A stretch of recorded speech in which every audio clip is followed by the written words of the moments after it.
Hey guys, welcome to wealthdeco.com। मेरा नाम है देव। सो गाइस, आज के इस वीडियो के अंदर हम लोग बात करने वाले हैं ऑटो स्वीप फैसिलिटी के बारे में। जी हाँ, तो देखिए, बैंक के अंदर आपका सेविंग अकाउंट के अंदर जो पैसा पड़ा होता है उसके ऊपर केवल आपको सेविंग का इंटरेस्ट मिलता है। तो आज के इस वीडियो के अंदर मैं आपको प्रैक्टिकल तरीके से बताने वाला हूँ कि किस तरह से ऑटो स्वीप और एक लिंकिंग एफडी होती है जो आपके एफडी का ही यहाँ पे इंटरेस्ट रेट प्रोवाइड करती है, लेकिन फिर भी गाइस उसके ऊपर कोई भी यहाँ पे प्री पेनल्टी वगैरह नहीं लगती है। मतलब नॉर्मली क्या होता है, अगर हम लोग ट्रेडिशनल एफडी कराते हैं तो जब भी उसको आप प्री मैच्योरिटी के ऊपर तोड़ते हैं तो उसका 1% ऑफ द इंटरेस्ट आपका चार्ज लग जाता है।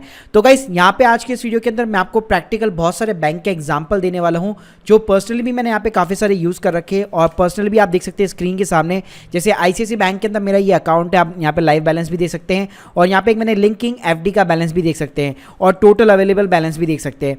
तो गाइस, इससे फायदा क्या होता है, आपका जो भी इमरजेंसी का फंड होता है उसके ऊपर आप मैक्सिमम जो है अपना इंटरेस्ट रेट जो है अर्न कर सकते हैं। तो गाइस, सबसे पहले हम लोग जान लेते हैं कि आखिर जो ऑटो स्वीप फैसिलिटी होती है या फिर जो लिंकिंग एफडी होती है उसके अंदर मेजरली यहाँ पे डिफरेंस क्या होता है। तो देखिए, यहाँ पे मैं एग्जांपल देना चाहूंगा। जैसे कि पहले जो ऑटो स्वीप है मैंने अपनी लाइफ के अंदर सबसे पहले कोटक महिंद्रा बैंक के अंदर एक्टिवेट कराया था। उस टाइम पे कोटक की यहाँ पे रेट भी काफ़ी अच्छी थी। सो गाइस, होता क्या था, मान लीजिए फॉर एन एग्जाम्पल मेरा जो टोटल बैलेंस है वो यहाँ पे 25,000 रुपये का है।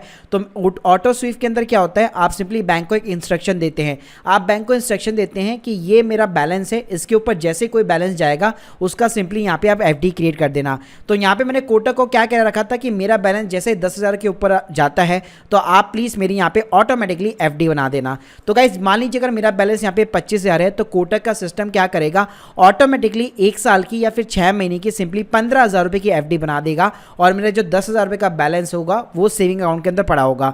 लेकिन गाइस, खास बात ये, आपका जो टोटल अवेलेबल जो बैलेंस होगा विड्रॉल के लिए वो टोटल होगा 25,000 ही, मतलब including your saving account balance and including your FD balance, दोनों को मिला के ही आपका टोटल अवेलेबल बैलेंस होगा जिसको आप विड्रॉल कर सकते हैं।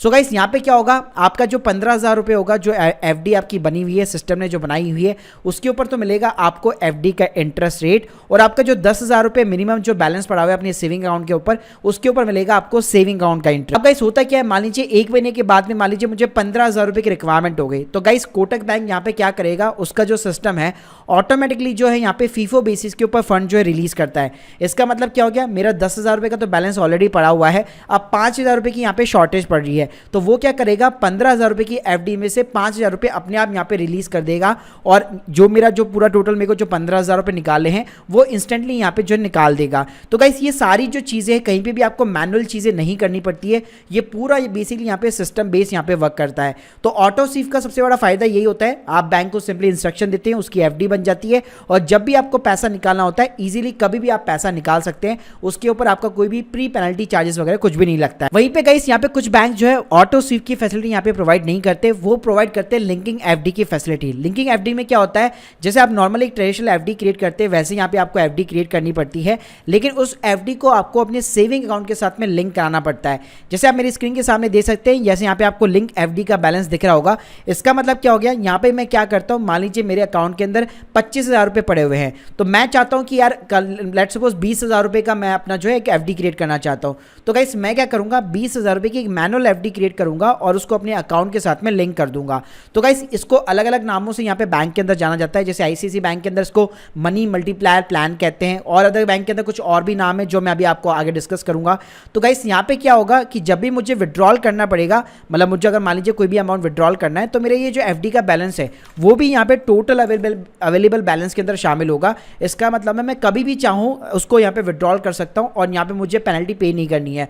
मतलब एक खाली मेजर डिफरेंस हुआ लिंकिंग एफडी में और स्वीपिंग के अंदर, कि स्वीपिंग में तो आपको बैंक को इंस्ट्रक्शन देना है कि इस बैलेंस के ऊपर जाते ही एक एफडी क्रिएट कर दो, और गाइस लिंकिंग के अंदर क्या है, आपको मैनुअली क्रिएट करनी है और उसको अपने सेविंग अकाउंट के साथ में यहाँ पे सिंपली लिंक करना है। देखिए गाइस, इसको दोनों चीज़ों को यहाँ पे अलग अलग बैंक के अंदर अलग अलग नामों से जो है बुलाया जाता है। जैसे आईडीबीआई बैंक की बात करो तो वहाँ पे इसको स्वीपिंग बुलाया जाता है, आईसीआईसी हो गया मनी मल्टीप्लायर प्लान करके, पीएनबी की बात करो तो प्रूडेंट स्वीप अकाउंट हो गया, एक्सिस बैंक की बात करो तो एनकैश 24 हो गया, यूनियन बैंक के अंदर union flex deposit, HDFC bank की बात करो तो सुपर सेवर फैसिलिटी होगा, बीओआई की बात करो तो बीओआई सेविंग प्लस स्कीम हो गया। तो ऐसे गाइस सारे बैंक के अंदर ना अलग अलग नामों से इसको पुकारा जाता है, लेकिन ये चीज़ यहाँ पे एक ही होती है। तो चलिए मैं आपको यहाँ पे लाइव दिखाता हूँ कुछ बैंक के साथ में कि किसको इसको जो है एक्टिवेट वगैरह जो है कैसे किया जाता है। तो देखिए गाइस, सबसे पहले अगर मैं आईसीआईसी बैंक की बात करूँ तो इसके लिए मैंने स्पेशली एक डेडिकेट वीडियो बना रखा है, इसके लिंक मैं आपको डिस्क्रिप्शन बॉक्स में दे दूंगा, तो उसके थ्रू आप यहाँ पे चेकआउट कर सकते हैं अगर आपके पास में आईसीआईसी बैंक का अकाउंट है तो गाइस अब बात करते हैं हम लोग एसबीआई की। तो देखिए गाइस एसबीआई के अंदर आपको नेट बैंकिंग फैसिलिटी के अंदर यहाँ पे लॉगिन करना है और आपको एफडी वाले सेक्शन के अंदर यहाँ पे एक ऑटो स्वीप करके यहाँ पे फैसिलिटी यहाँ पे मिल जाने वाली है।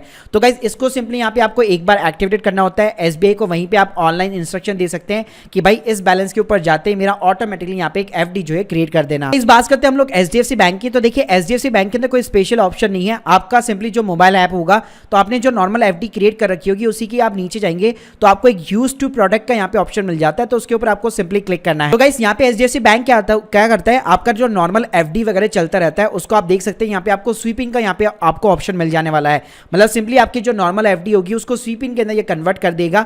तो गाइस इसको आप पहले जो है यहाँ पे क्रिएट नहीं कर सकते, पहले आपको एक नॉर्मल एफडी क्रिएट करनी पड़ेगी, उसी के बाद में आप यहाँ पे स्वीपिंग का जो फीचर है वो यहाँ पे यूज में ले सकते हैं into the HDFC bank. Guys अगर मैं कोटक की बात करूं तो कोटक का भी ये जो स्वीपिंग फैसिलिटी ये ऑनलाइन अवेलेबल नहीं है, आपको पहले कॉल सेंटर के अंदर कॉल करके ये एक्टिविटी जो है आपको एक्टिवेट करानी पड़ती है अपने सेविंग अकाउंट के अंदर, या फिर बैंक के अंदर जाकर भी आप एक यहाँ पे फॉर्म वगैरह फिलअप कर सकते हैं। तो गाइस इसी तरह मैंने आपको जो और भी बैंक्स बताए सभी के अंदर ये फैसिलिटी यहाँ पे अवेलेबल है। तो गाइस अगर आप अपने इमरजेंसी फंड्स जो पड़ा हुआ है आपकी सेविंग अकाउंट के अंदर उसके ऊपर एक एफडी का अगर इंटरेस्ट रेट कमाना चाहते हैं तो या तो आप यहाँ पे ऑटो स्वीप फीचर जो है यूज ले सकते हैं या फिर एक लिंकिंग एफडी यहाँ पे करवा सकते हैं जो आपके लिए बहुत ही ज्यादा यहाँ पे बेनिफिशियल है। तो guys hope you like this video, please subscribe our channel. अगर आप लोग के कोई भी डाउट्स है कमेंट सेक्शन के अंदर जरूर बताइएगा। Thank you guys, thank you very much.